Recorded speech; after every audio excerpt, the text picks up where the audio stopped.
At the halfway point, it had seemed like a four-man race, with the lead pack running well in front of the rest of the field. To the spectators lining the course, it looked like any of the four could win. But one of those athletes knew better. At the same race 2 years earlier, he had finished 13th. A year ago, when he finished 15th and knew he only had one more shot at the title, he simply decided that he was not going to leave disappointed again. He had a year to manifest this win, to train, to strategize, to visualize himself crossing the finish line first. When the time came to tackle the course's toughest hill on the second and final loop, two runners had fallen back, leaving just himself and one other competitor battling for victory. On the downhill, though, he pulled out in front and he stayed there, just like he had known he would. Today is Tuesday, December 9th, 2025, and this week in 1993, Adam Goucher of Colorado Springs won the Foot Locker Cross Country National Championships in San Diego in a time of 14:41, defeating by 12 seconds the hometown favorite, one Meb Keflezighi, and achieving a time that still remains tied for the sixth fastest in the event's 47-year-old history. In this episode, we'll sit down with Goucher himself to hear about the race that cemented his place in American cross-country history and how that experience led to his current chapter with the sport as both an assistant cross-country coach and dad of a student athlete. I'm your host, Running Up That Hillary, and you are listening to Today in Running History.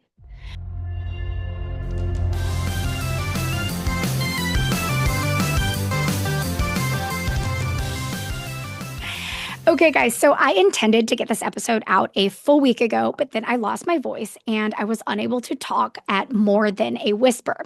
I am obviously not back at 100%, but hopefully y'all can still understand me. Just think of this as a less sexy, less East Coast version of Natasha Lyonne. Or we can pretend that I have been smoking cigarettes since infancy and that I started this podcast as a way to inspire myself to stop. Anyways, it is Tattoos Day, which means that this episode is sponsored by My Race Tats, the awesome temporary tattoos with motivational mantras that I wear during all of my races. Yesterday was the inaugural San Antonio Marathon, and as someone who was born here, loves the city, and ran our rock and roll marathon on 10 separate occasions, closing that chapter and starting this new one has been bittersweet. The tattoo I chose to wear on my inner wrist says, "Run the mile you're in," which obviously is a great reminder for the actual running part to never get too far ahead of yourself mentally when you have so many miles left to go. But it is also a great reminder for life in general and embracing whatever season you're in. And for me, it specifically meant being excited for this new chapter for this race, even though it meant an end of the old one. Sorry if that got a little too deep for a temporary tattoo. But anyways, listeners of Today in Running History can always save 20% off your purchase from My Race Tats by using my code Hillary at checkout. Now let's talk about Adam Goucher. He was born in Colorado Springs in 1975 and has lived in the state of Colorado nearly his entire life. After a very successful high school career, which we will hear about from him soon, he went on to run at the University of Colorado. It was there that he won 4 NCAA titles, was All-American 11 times, and met his future wife, Kara Gerges Wheeler. After graduating from Colorado, Adam Goucher won the 2000 USATF cross-country national titles in both the 12K and the 4K, becoming the only man in history to win both at the same championship. He competed at the Sydney Olympics in the 5,000 meters, then returned to win another 4K cross-country national title in 2006. Adam and Kara welcomed their son Colt in 2010, and Adam retired from professional running in 2011. I am skipping over a ton, but these days, one of Adam's most important roles is as the assistant cross-country coach at Fairview High School, which also happens to be the team his son runs for. So I was especially excited to sit down with Adam to talk about not just his own cross-country career and Foot Locker win, but the parallels he sees in his son 3 decades later. As always, that is more than enough talking from me, so let's go ahead and welcome Adam Goucher to Today in Running History. All right, I am here with Adam Goucher, the winner of the 1993 Foot Locker Cross Country National Championship. How are you doing today, Adam? Hey, I'm good, Hillary. Thanks for having me on. Yeah, thanks for being here. And you have a ton of accolades on there: Olympian, professional runner, multi-time NCAA champion, all of that. But we're here to talk about cross country in high school right now because that's kind of where the world is, Mhm. and the big win. And this will be the first year in almost 50 years that there hasn't been a Foot Locker. 45, a long time. No, actually, my the in 1993, it was the first year it was Foot Locker, Okay. and before that, it was called the Kenny Cross Country Championships. So Kenny Shoe Company was used to be a big brand, and they had stores everywhere, and they put on the race and so my first 2 years at Kenny were Kenny, both called Kenny. And then the year I won in 93 was the first year it was called Foot Locker. And so now this year it's Brooks Yeah. Cross Country Champs. So three names now. Yeah. But it's been going on for a very, very long time. Yeah. Awesome. And even prior to that, how did you get into running? Um I I was an all-around athlete. I did track in junior high school, which was seventh, eighth, and ninth grade. Um, I remember in elementary school, I was always one of the fastest kids. There was one kid that was fast that would beat me every year, and in sixth grade, I finally beat him in the 100-yard dash.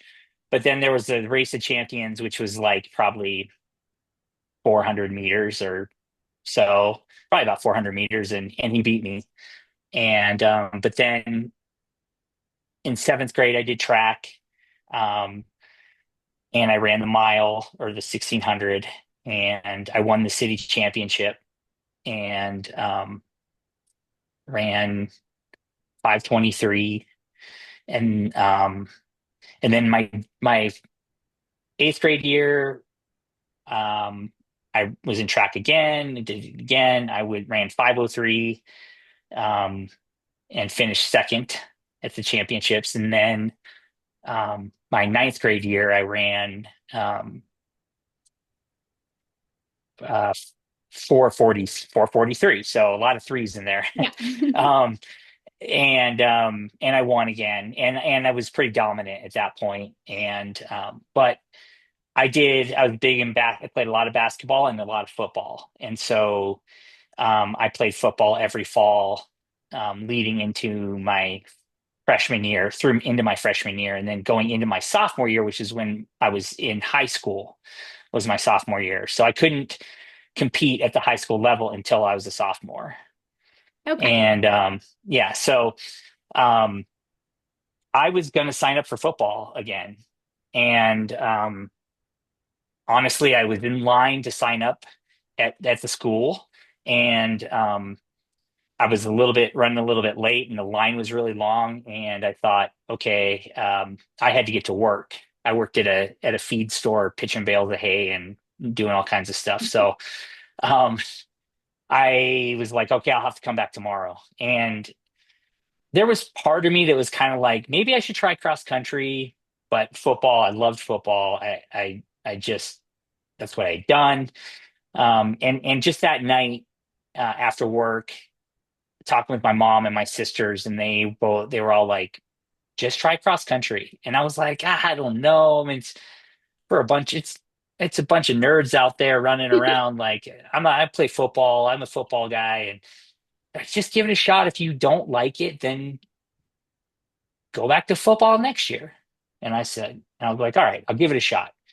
And so I called up the cross country coach and I said, is it too late to sign up? And she was like, no, it's not too late to sign up. So I signed up. So the next day I went and I signed up for cross country. And um, I went out, and the first day of practice, and um, I had Reebok pump shoes back way dates way before you. Reebok used to have these cross trainers that had little pumps in the tongues, and you'd pump them up, and it kind of compress your ankle.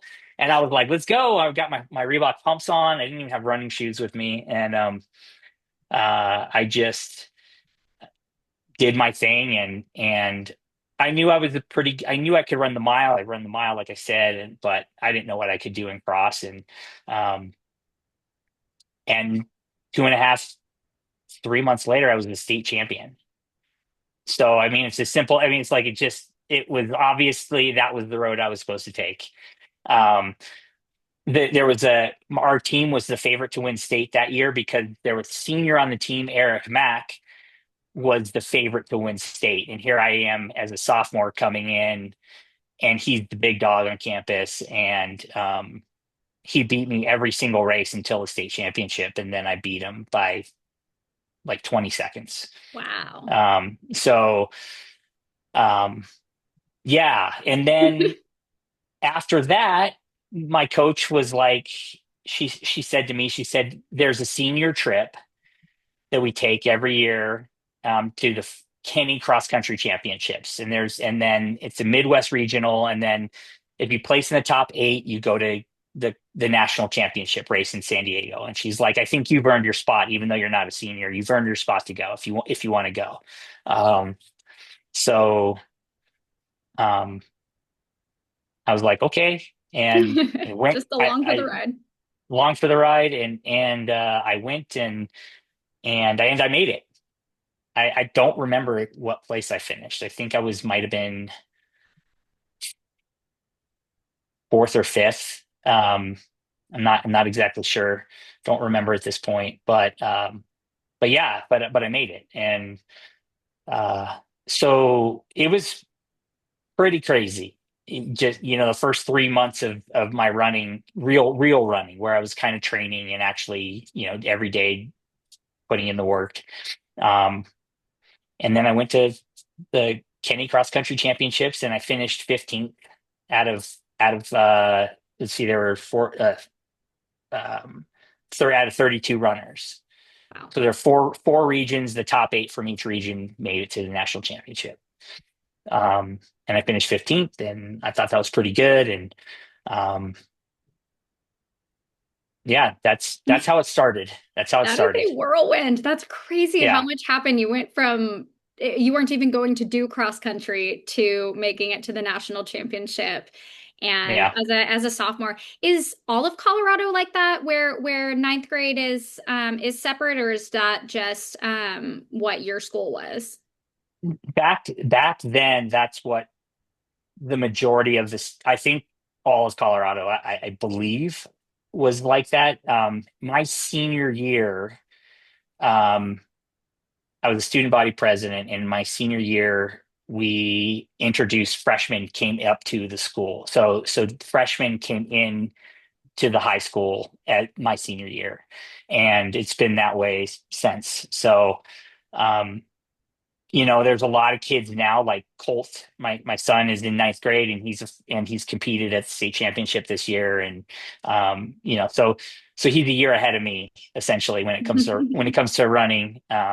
And yeah, so that's just kind of the way it was. It was a middle school, or it was a junior high system. So it was first through sixth grade was elementary school, and then 7, 8, 9 was junior high school, and 10, 11, 12 was high school. That's Okay. until my senior year. Yeah. Okay. All right, that's interesting. They were missing all the freshmen from the pool. So it wasn't just you. You weren't Yeah. the only one that was, yeah, that's interesting. Now, how did you feel going into your junior and senior cross country seasons? I mean, obviously you ran track as well in the spring. Hmm. So I guess how did that go that same spring? It went good. I finished third at state in the mile and the 800 meters. And I did not like track. Like Yeah. I loved cross country. I really fell in love with it. Just you against the terrain. And back then you actually ran on cross country courses. You weren't running on golf courses. Although our state championship course was a golf course, but I mean, it was real cross country. Like you ran over hills, and you had to compete against yourself, against that land, and then all your competitors. And so, going into my junior year, I was excited. I was progressing. I won everything. I started having some injuries, few little injuries, um, and I went back to the Kenny Cross Country Championships, the Midwest region, and I finished ninth, and they take the top eight. Oh, wow. But but there was a Canadian boy who finished in eighth place, and you have to be an American. You had to be an American Oh, to make it. So I by default made it in that year. wow. Where That's so crazy.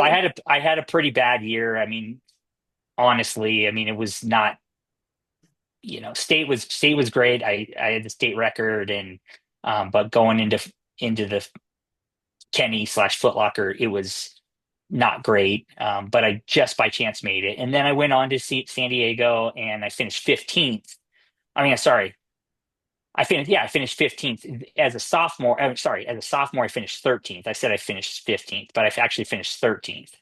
Um, and so as a junior, I finished 15th, which was a complete failure. Like I looked at it as, how can I not run better than I did the year before? And I was really, really down on myself. And um, they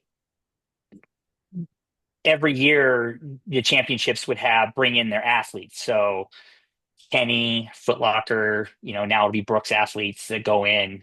Um, and Ruben Riena, who was a US 1500-meter runner, was there. And, he was really kind to me, and, kind of pumped me up. And he said, "Hey, this is it's one little setback. You have another year. Next year you come in here and you can win this thing." And um, at that point, I, I, I was like, "Yeah, I'm going to win this next year." I just told myself I'll win this next year. And I started visualizing myself racing on that course and winning the race, my senior year. And so um, that was pretty much a daily occurrence from that point on, was my drive to go in and be the best and win. Um, and so Despite having a rough year and finishing 15th, and still I was 15th in the country, but like I said, it was a failure for me. I felt pretty down about it. And I went back home and um, started setting goals for myself. I had a big poster board with the time I wanted to run, or that I said I would run, and what I wanted to do individually. And I had it above my bed, and I had copies of it in my bathroom and in my locker. So every day when I woke up, the first thing I saw was that sign. And every day, I go in the bathroom and I saw that copy of that paper, and then in my locker, and it was like, this is what I'm doing. These are my goals. I will do this. Um, and I went on to better everything in there. I went on and I won going in my senior year. I ran, it was Foot Locker now, called Foot Locker the first year of Foot Locker. Went to Kenosha, Midwest Regional. I set the course record. Um, and then I went on to nationals, and I knew I was ready to win. I had run 14:44 up in at altitude for 5K, and I was the fastest time in the country. But I still somehow wasn't I was one of the ones to look at for, but I wasn't the favorite to win still somehow. Hmm. Um, yeah, it somehow I wasn't. They were talking about Bob Keno, who was the son of Martin Keno, who was the Olympic gold medalist. And this is the irony, is he was a foreign exchange student staying in America. And I guess because he was going to an American school, then he got to go to the national meet. So Interesting. So the even though he Canadian wasn't couldn't Amer come, but the Canadian, because the Canadian wasn't going in, I believe, was more because he was not in an American school system. okay. He lived in Canada. And here's Bob Keno, who's the Kenyan athlete, who's over in, I don't know where he was staying. He was somewhere on the East Coast, and he made it, and a few other guys. And but I was set. I knew if I executed the race like I had 1,000 times in my head since that point the previous year as a junior, then I would win. And I was confident about it, and the race was it honestly, the crazy part is it unfolded almost exactly as I envisioned it. It's a two loop course, and you go up a really big hill twice, and then you come down a really steep hill, and you do that twice. And my point that I told myself I would move was that on the hill the second time, then I'm going to make my move. And that's when I made my move, and that's where it was. Meb Keflezighi was with me there, and who wasn't not an American citizen either at Oh that yeah, time. that's true. Yeah, he Um, didn't get citizenship yet. yeah, so he was also a foreigner. So it must have been the fact that you had to be in the U.S. school system. Um, but yeah, so at that point, it's probably 500, 600 meters to the finish, and maybe 600 meters, and I put 13 seconds on him in the last 600 meters, 500 meters, and um, I ran 14:41, and it was the third fastest time ever in the history of Foot Locker. And yeah, so turned out I won. So there we go. I went in and I won that year. It was exciting. It was everything I had dreamed of and planned for and focused on, and you know living your life, setting goals. It reinforced in my mind that having those goals are so important. Um, and it I took it step by step and won, and it was amazing. That's great. So you think that that was probably a large part of what made the difference between junior and senior year was the intentional goal setting. Yes, I was definitely, I mean, definitely I was stronger. I was training 30 miles a week, and as a sophomore I was training 40 miles a week, 35, 40 miles a week as a senior, which is still very low mileage. um and but I had progressed throughout the season. I was strong, I was ready, and yes, that I think having that, visualizing that, having the goals and visualizing what I wanted to do was just exactly what I needed to do. That's So, great. yeah. I love that story. It's so straightforward, but I love it. That's Okay. miss out twice, and then just set things up, do everything that you need to get there. I love that. How did you celebrate that night, or even right away? Uh, um, I celebrated. I went back to the hotel, which they we were always set up like just kings and queens at the Del Coronado Hotel in San Diego on Coronado Island, most gorgeous hotel. Um, Went back to the hotel, and then I did a bunch of interviews. And then I remember I showered up, and then I met with my mom, my dad, and my sisters, and my grandpa was there, and we all went and I got burgers, and I got a burger, and that was pretty much it. I mean, and then it was a couple hours later was the award ceremony and dinner and everything that went along with it. And so initially it was just going out with my family and celebrating what I had accomplished. That's So, that's great. And when did you know that you were going to be running for Colorado? um, that spring I had made my decision. I had been talking to Mark Wetmore, who was the assistant coach at the time, um, and I knew that I really liked him. He got me. He really was able to get me fired up and excited. Um, but it was that spring when I went on some visits, like Arkansas and Wisconsin, and it really kind of came down between Colorado and Wisconsin. And I say I flipped a coin, which I literally did flip a coin, and it landed on heads, which was Colorado. And if it would have landed on tails, I probably would have kept flipping until it got to Colorado. That's how I you know knew it's that. the right decision, though. If in your mind there's like that split second it's in the air and you know which one you're hoping it would Yeah, be. yeah. And so I knew that I wanted to go there. And I grew up in Colorado Springs, so it was an out, 100 miles away. It was just far enough away, yet still close enough that if I wanted to go home and do laundry, or needed to get away for the weekend, it was easy to do. So yeah, and going into Colorado was amazing. And um, a little bit of an irony, as I told you about Bob Kino. I think he finished sixth or seventh at Foot Locker.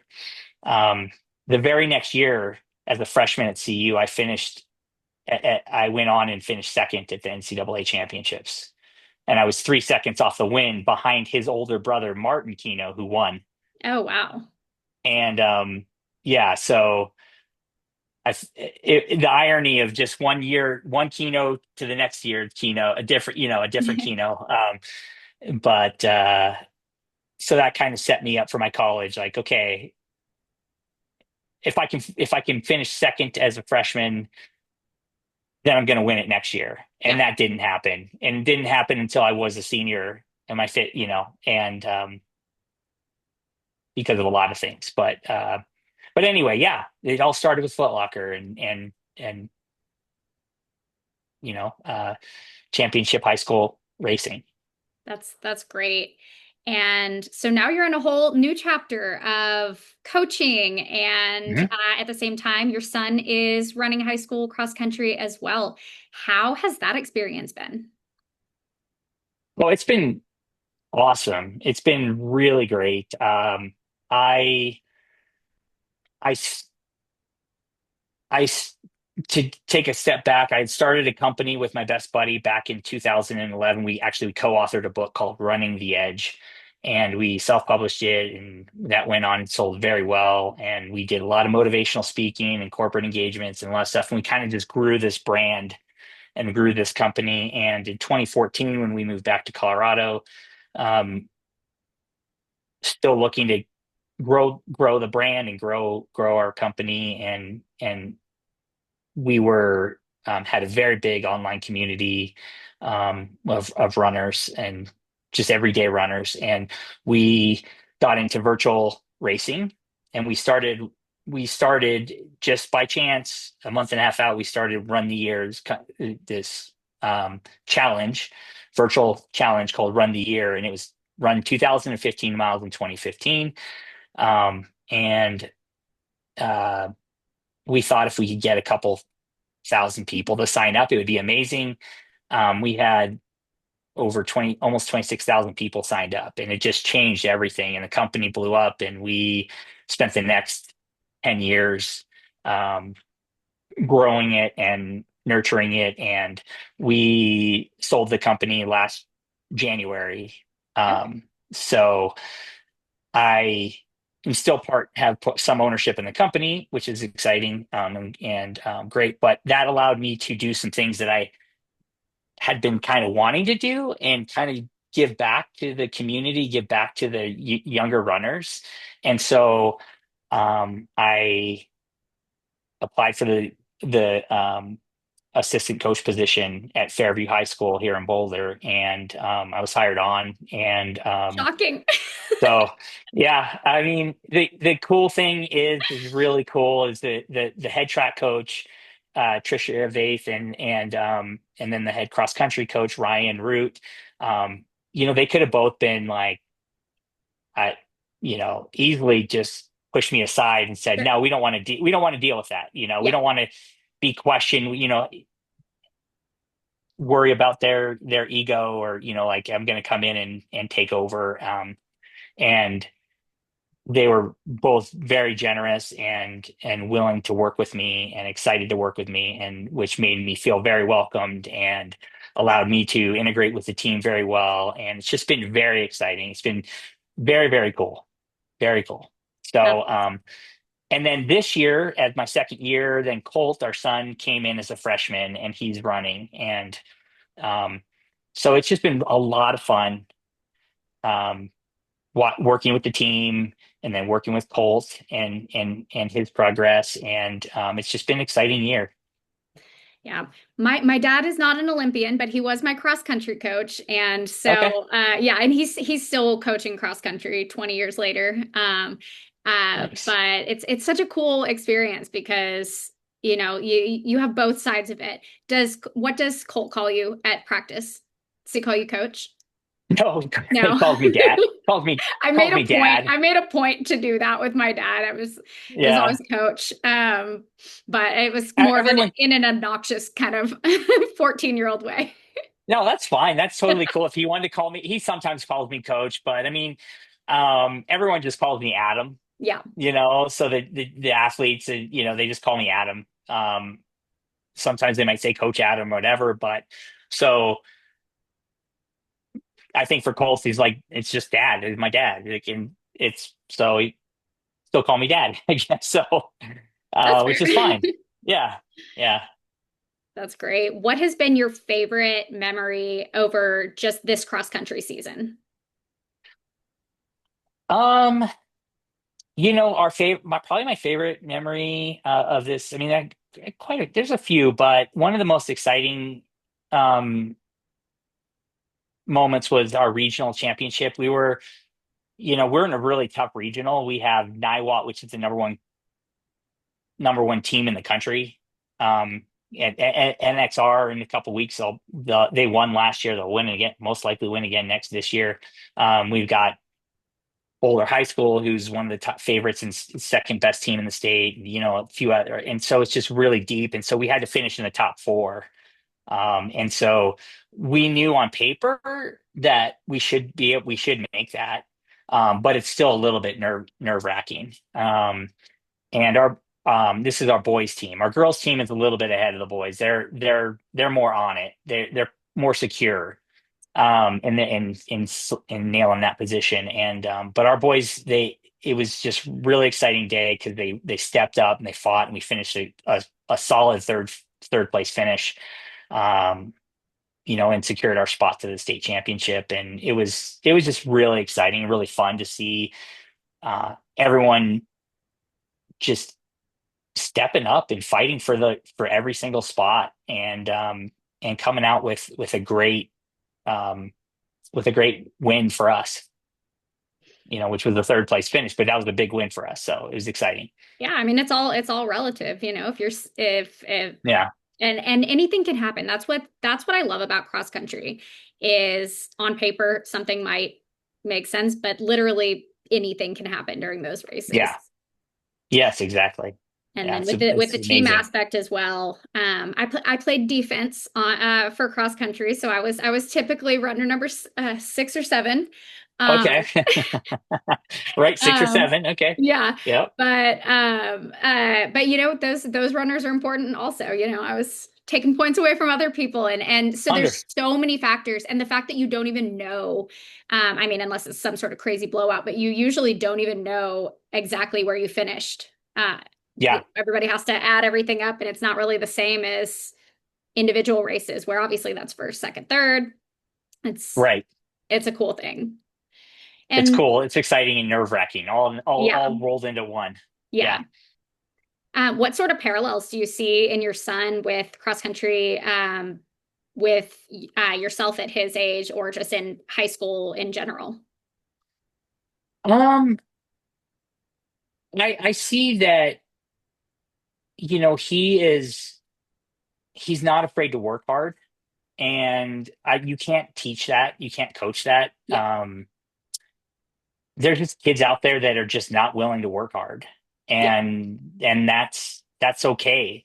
But that's one thing I see in him that's going to help him be successful.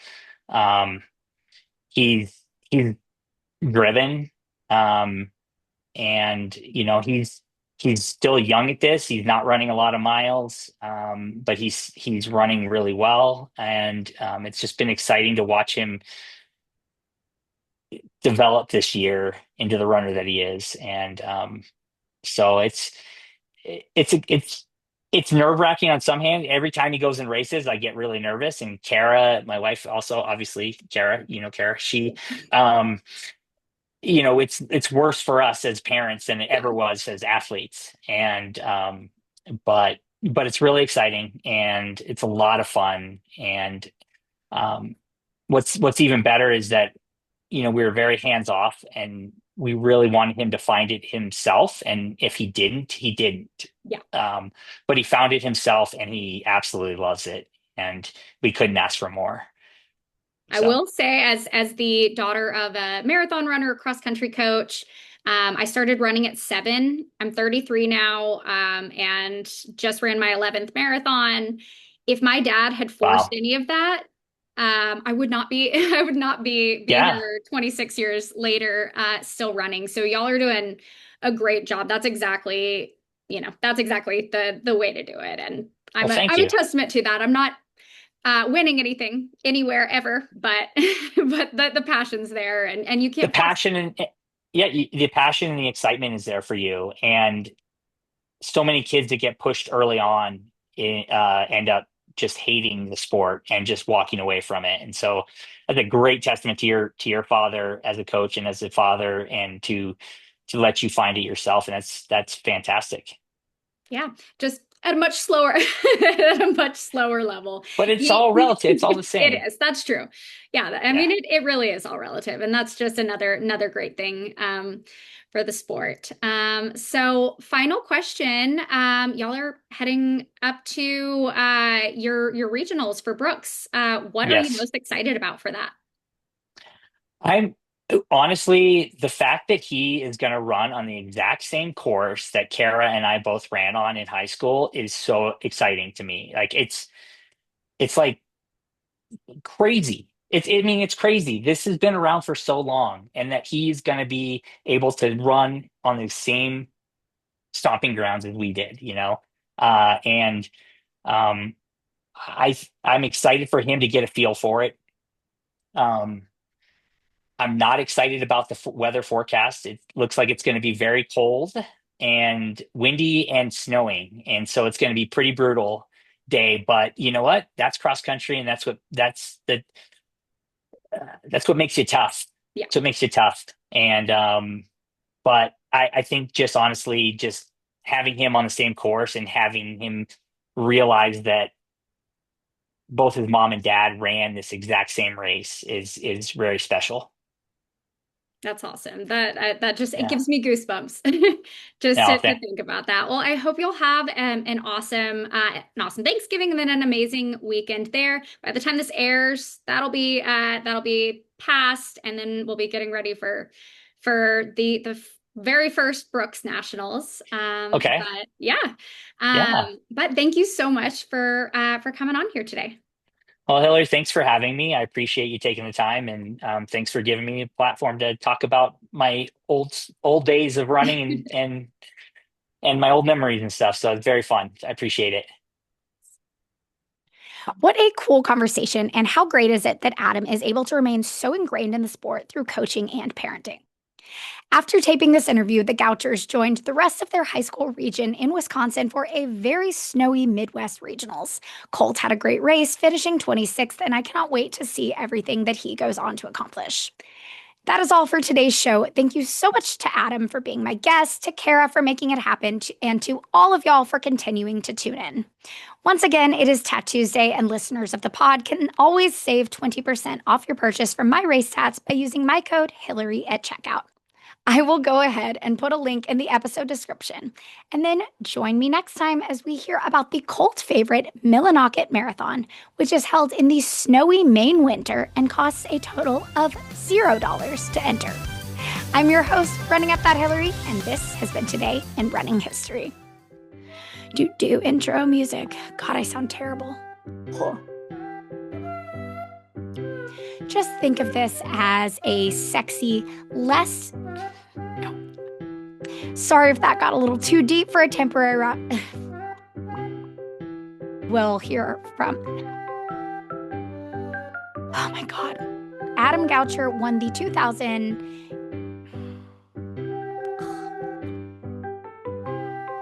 I'm I'm using a new teleprompter and I don't really like it very much. Okay. God, I sound so bad. All right, here's the interview. Hey, Adam. Oh, hey, Hillary. I'm glad we recorded this before you started sounding like that because that's really terrible. Yeah, it really is. Let's talk about cross country. Do you like it? Yeah, it's a good sport. Okay, that's the interview. After taping this interview, the couches. Jesus. Oh my God.